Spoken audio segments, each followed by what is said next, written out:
Hello YouTube, Outplays back once again, and today I wanted to bring you guys a quick recap of everything that's happened in this phase of the Waking Titan ARG so far.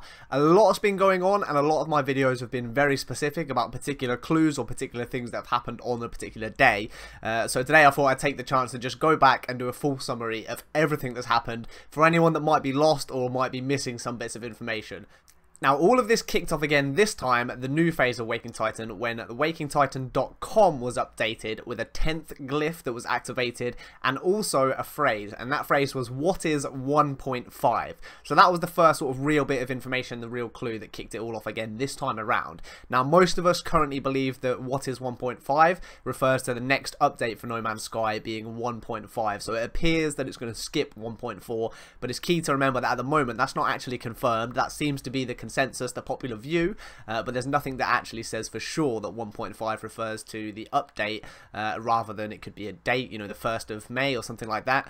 At the moment we're not 100% sure, but my opinion is also that that's probably going to be the update number. I feel like 1.4 we're almost at already with the latest bug fixes and hot patches, so it's probably going to be a bigger update and a jump to 1.5. So that was that. Waking Titan updated, everybody got the go-ahead, you know, Waking Titan was live, was a go, things were happening once again. Now, the other thing that happened alongside all of that stuff in late December was the Myriad website. So the Myriad website is another one that's been linked to the ARG in previous phases. That was checked, and a new code was also added to the bottom of the screen on Myriad. Now, that code, when ran through a hex translator, came back with the word mirror. It was basically an anagram of the word mirror. So mirror was deciphered to be another key clue to the Waking Titan ARG, and at the moment we still don't actually know what that clue is for. It sparked a lot of interesting theories, and it didn't help that people like Paul Weir and Sean Murray were tweeting references to Black Mirror, which at the time was one of the very popular theories when the mirror clue was first announced. There was an episode of Black Mirror, I don't know if anyone's seen it or not, but it was basically about a procedurally generated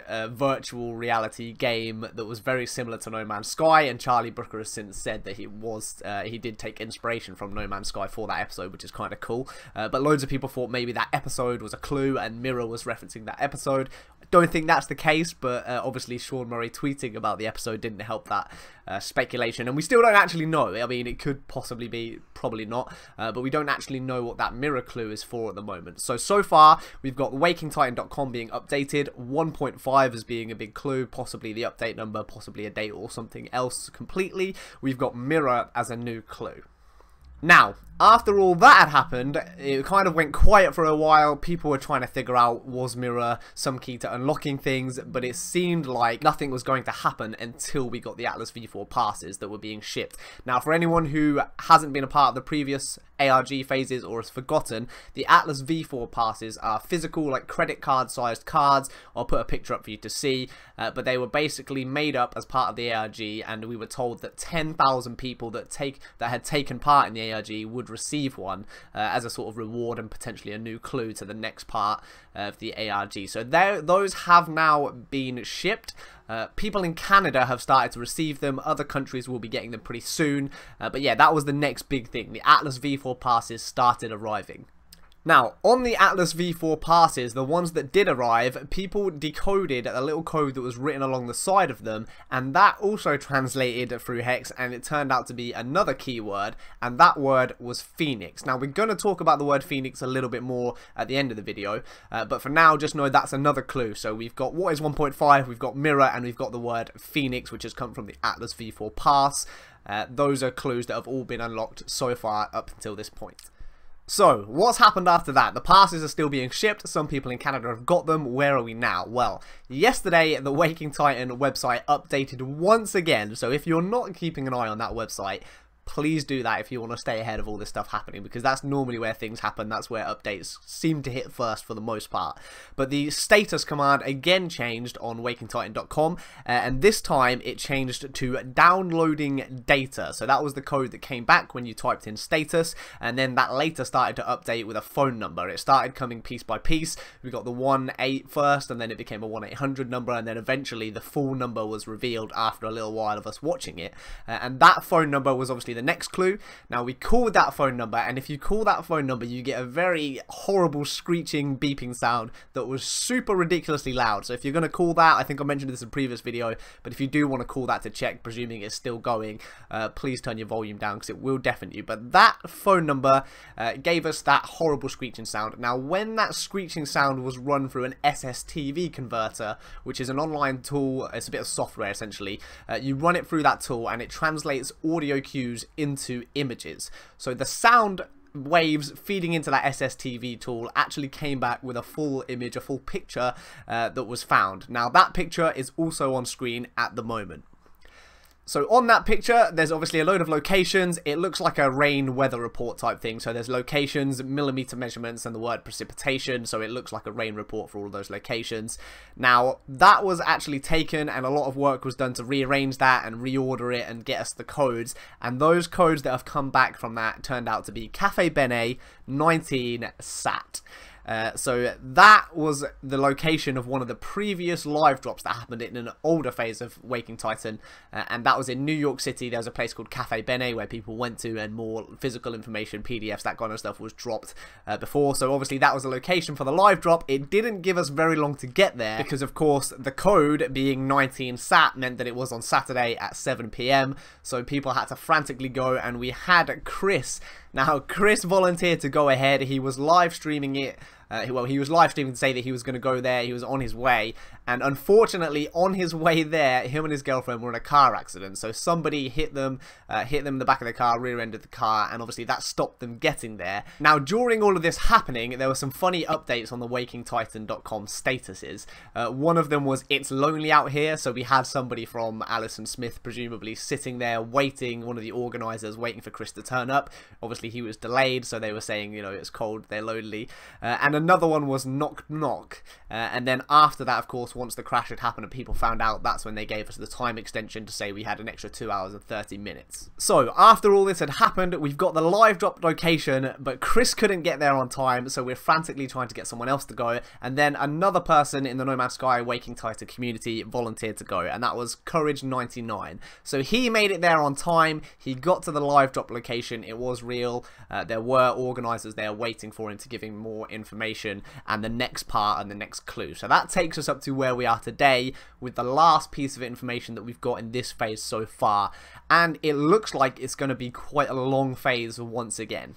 Now, when Courage99 got to this live drop location at Outro NYC, he was given a piece of paper basically in the format of the top secret PDFs that we've seen before throughout the ARG, and he was also told to get some rest, be patient, and sleep. Now, on the PDF, there was a link to a YouTube video, and this was Peter Gabriel's While the World Sleeps video. So again, referencing the whole sleep thing, and on the piece of paper was the word REM, so all capitals R-E-M-S. REM is obviously a deep sleep cycle, so when you're in your REM sleep phase, that's when you're in the deepest phase of your sleep and you're supposed to dream. It was then taken from that, somebody cracked the code for the 10th glyph back on WakingTitan.com, and the code for that is REM sleep. So if you go to WakingTitan.com and you're still trying to unlock the 10th glyph and be a part of all this, the code for that is REM space sleep. So that will get you in, that will unlock the glyph. So that's all the clues that we've got so far and all the information about potential update clues and the next phase of the ARG. But what also happened since then is the status update once again has changed on WakingTitan.com. There's a theme here, guys. If you're spotting it, if I were you, I'd be checking that status update every now and again just to see if anything happens. But the status is now updated once again. So if you go to WakingTitan.com right now, type in the word status, you will get a link. Now this is really important for anyone that wants to be a part of this going forward, anyone who wants to get more physical things if they do things like the Atlas V4 passes again, because if you go to that link, there is a questionnaire for you to fill out. Now, the questionnaire itself is the Atlas Foundation Citizen Scientist Readiness Assessment. So that's for all of us, the citizen scientists. That's what we're referred to, anyone who's a part of this Waking Titan community and trying to solve the puzzles. We're obviously classed as the Citizen Scientist Division. So go there, fill out this questionnaire. Now, this is quite interesting because it asks you a couple of questions, and I'll show these on screen so you guys can see it. But it asks you things like, how much do you know about Waking Titan project? It asks you what challenges so far of part of the ARG have been the most most interesting to you. So there's the live operations, investigations online, interacting with other groups and organizations, collaborative problem solving. Obviously for me, I think the live drops are the ones that get me most excited, but I liked a lot of the stuff where it was the clue packs were sent out, so the discs decipher things in the old Waking Titan ARG phases. Now for anyone who's watching this and is still a bit lost on the previous phases, this of course is just a recap of everything that's happening on this phase so far. I have got a Waking Titan playlist. I'll put the link in the description and in the comment. If you click there, it gives you a very simple, clear summary on everything that happened in the previous phases and any information that's kind of happened in between then as well. So if you want to get up to date fully, go and watch that and let me know what you're thinking about it all so far. So other questions on there were, how challenging would you like the phase to be? So that's pretty interesting. Obviously it's more fun when it's like difficult puzzles that we solve, but at the same time a lot of people can't really get on board with that. Some people kind of just sit back and wait for other people to solve it, and then they're kind of left waiting. So I feel like middle ground would probably be a good one for this phase. Get some of the people that are new to it involved, make some of the puzzle stuff that we can solve again at home. Things like the disc decoder thing, where anyone could read those instructions and figure it out themselves. It wasn't too difficult. You didn't have to have any knowledge of hex or like software like SSTV. You could kind of just take the instructions, take the tools that were given and solve it. So for me personally, I feel like a middle ground would be a good one, but obviously I know there's some of you die-hard ARG maniacs out there that just want really difficult puzzles. So that was really cool that they asked. I guess they're trying to gauge how the community feels about it so far, which is nice. So there's a couple of other questions there, things like asking for suggestions on what they could do in the future, and also what the most memorable moments so far have been for people. So that's all kind of good. It's basically a feedback on the ARG, which they'll probably use for future tweaks and things that they do from now onwards. But the really key part of this, and this is important for everybody here, as I mentioned, there's a question at the end which is an optional question, and that said, what is the answer?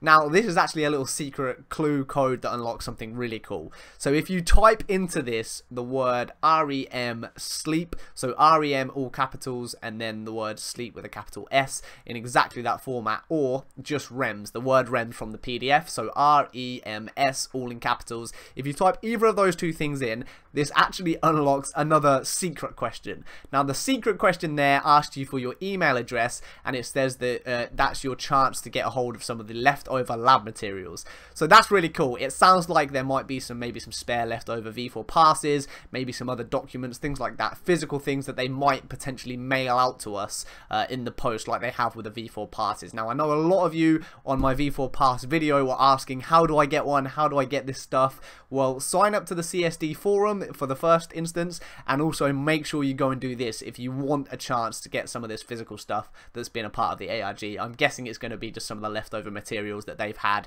when they've been creating it and putting it all together, but it could make for some really cool mementos and some nice memorabilia for any No Man's Sky Waking Titan fans out there. So go and do that right away. So that's it at the moment. That is the full summary of everything that's happened in this phase of the Waking Titan ARG, kicking off in December right up until today. At the moment, it looks like we're probably going to be in for a little bit of a wait based on what they said to Courage 99. You know, go get some rest, get some sleep, and be ready for the next project, the next phase of the project, which sounds like it's going to be quite a big one. So actually, the kind of outcome from this is we've got a couple of clues. We've got what is 1.5, we've got Mirror, we've got Phoenix. Mirror and Phoenix still haven't been used. My personal view on Phoenix we're going to talk about in a minute. I think that's more a hint of what the update is going to be than a clue for the ARG. But Mirror's quite interesting, possibly another clue about the update, and I'll touch on that as well. But these two words could be key phrases that unlock something later on. So remember those if you're trying to get involved with this going forward. So that's everything. If you just wanted to know what's happened in this phase, you can tune off now. That's all you needed to know. But if you want to hear a bit more about my theory on what the update's going to be and what some of these keywords actually mean, then stick around. So the first one that I want to talk about obviously is the word mirror. It was a clue that was released pretty early on, and a lot of people have come up with this idea. It wasn't my theory at all, but lots of people are suggesting that, what do you do in a mirror? Well, if you look in a mirror, you can see yourself, you can see what you look like. So that is probably, or possibly, let's not say probably because we don't know for sure, but that's possibly a hint that we're going to get player character models, avatars in the game. We already know that they're working quite heavily on multiplayer. So the last 1.3 update, there was the the first time ever real multiplayer aspects were added, but it was quite basics with the little floating orbs. So they told us that time around that that was the foundation. There'd be much more work to go into improving that multiplayer aspect and functionality of the game. So I think multiplayer is definitely going to be a huge part of this update. In a similar way to Portals were like a big new addition to the last update, I feel like multiplayer is really going to be fleshed out more here. Now I hope there's going to be a lot more than that. I hope, for me personally, I'd like to see a lot more variation and world generation and terrain and weather and all of that kind of cool stuff. Think along the lines of some of the stuff that the modding community has done, so things like the Overhaul mod with these really interesting unique biomes, bigger trees, more varied creatures, just more variety in general. That's the kind of thing that I'd want to see. I don't want to see an Overhaul, in essence, would be the number one thing on my list of requests. Now, I actually think there's a good chance that we may well be getting something like that. Now, just bear in mind that this bit at the end where I'm talking about mirror, multiplayer, and the word Phoenix now, which I'm about to touch on, that's my personal view, opinion. It's not fact. We don't know for sure. Nobody really knows. Same as every other video I've done on any of this stuff before. Just be careful about your hype. Whatever happens, I'm sure it'll be really exciting. Now, the word Phoenix, for me, obviously the word Phoenix, what does a Phoenix do? It's reborn, it dies in the ashes and then is reborn from the flames and all of that kind of stuff. Now, I think that's kind of a metaphor for what's going to happen, or what's happening, or what's happened with No Man's Sky. Obviously, the launch was quite turbulent. There was a lot of negativity and bad press around the game when it launched, but a lot of bad will and bad feeling. So whether you believe that's right or wrong or justified or not is kind of irrelevant. At this point, it definitely happened. People weren't happy when the game launched. It's gone through a lot of updates, and they've continued to work on the game ever since then, which I personally think is quite admirable. They could have just given up and walked away, but they didn't. They've stuck with it, and I'm happy that they did, because it's a game that obviously I enjoy a lot, which is pretty cool for me. Now, I think we're kind of getting to a point now, especially with the 1.3 update, where a lot of the stuff that people were really annoyed about when it launched, so things like there not being any sort of multiplayer in the game, there not being a lot of this stuff that people wanted, a lot of that was addressed, a lot of that was fixed in 1.3. That was the turning point on things like Steam, where the reviews for No Man's Sky started to switch from being mostly negative to mostly positive. We're now at a point where the people that are still playing or are still looking at the game, for the most part, think they're happy with what they've got. You know, it's come a long way. There's obviously still stuff that people would want to add, and whether it will ever truly live up to that hype that people wanted is up for debate. Who knows? Depends on how hyped you were, I guess, or how involved in all of that you were. But yeah, they've made a lot of changes, they've made a lot of improvements, and it's kind of got to a point where people are less angry about the game. There's a bit more positivity around it. So that's pretty good. That's kind of where we are with the last update, but I think this next update is going to be huge, and that is speculation, so don't get too excited. But the word Phoenix, for me, I feel like Mirror and Phoenix are both probably pointing towards the clues about the update itself. So Mirror being the multiplayer, player models, all of that stuff, and Phoenix being an overhaul, a rebirth, the game No Man's Sky being reborn. So when that word was first actually found, I came up with a tweet which I thought was pretty cool on the subject. So I tweeted that the Phoenix rises from the ashes, the Atlas rises, and now No Man's Sky rises. So for me, I thought that was kind of cool, and this is kind of where I'm thinking on the whole Phoenix thing. I feel like that's them hinting that this is going to be a huge overhaul, a big rebirth or relaunch type thing for the game. I think they're going to add a lot. I'm really hoping they're adding a lot of stuff and variety and cool, interesting things to the worlds and the experience of the game that we're going to explore. And I do think that's what they're hinting at. And if that is the case, they've got to be pretty confident on it to kind of come out with Phoenix, you know, being reborn and rebirthed. They've got to see that as quite a huge deal too. So if that is the case, then I am very excited. Either way, I'm very excited, but that's kind of my theory on it. That's what I'm hoping we're going to see. We're going to see something huge. We're going to see a big overhaul to the game, to the gameplay, to the visuals, to the environments and the variety that's in the game. Some of the stuff that we've seen with some of the mods, but probably to an even greater degree and a more polished degree, we're going to hopefully get. Wishlisting maybe, but I think the clue is there. Hopefully that is the case. What do you think? Let me know. Either way, guys, I hope you've enjoyed the video. I've tried to keep it simple and informative. Like I say, if you want to find out about the previous phases of Waking Titan, go and check out my playlist. It's all in there for you. And yeah, stay tuned for any news that comes in the future. But wow, I cannot wait for the update, and I cannot wait to see where the Waking Titan ARG goes next. Take care of yourselves, guys, and peace.